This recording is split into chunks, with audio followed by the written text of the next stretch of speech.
So a pleasant afternoon to everyone, especially to Sir Cupid Jones Resonar. I am Rimart Cabiltis Busig, a Bachelor in Physical Education student in Hingoog City Colleges. And today I'm going to explain my experiences with regards to my interview with my cute little cousin, an 8 years old girl living in Purok Kulo, Hingoog City, one and only Jennifer Zafra Banjola. So, the first question would be, how accurate were the children in predicting how well they would remember the word list? How well did they remember the list? Were they able to tell you what they did to remember the words after repeating the list? Were there any differences in age in terms of how accurate their predictions or their list were? So my respondent only got 6 out of 10, and it's not bad for an 8-old child. In memory precision, the child had shown excellence because, according to her, there are familiar words which she read and also from what she saw on television. And for me, children at this age level already had an ability or skills to remember words according to what they read and observed. So, the second question would be, how well did the children do in retelling the story?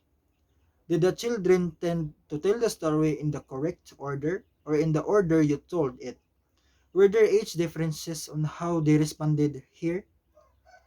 So, in the storytelling, my respondent only got the correct precision at the first sentence in my story, and the rest were in the order and some were not. For me, at this level of her age, she cannot get the exact answer or flow of the story. But in their mind, they already know what happened. And lastly, consider the older children's responses to the questions about memory and reading. Given the responses, how well do schools seem to support children developing metacognitive strategies for memory and reading? Did the children have a sense of which way they learn best?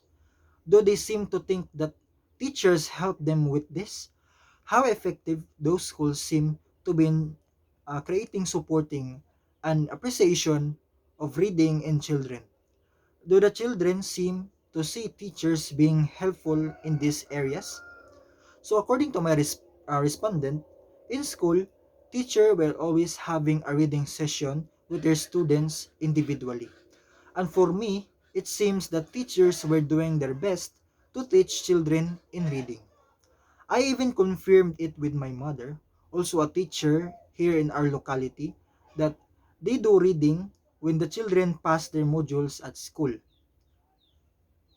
For me, if teachers do their jobs as respondent says, then parents must have a reading session also with their children.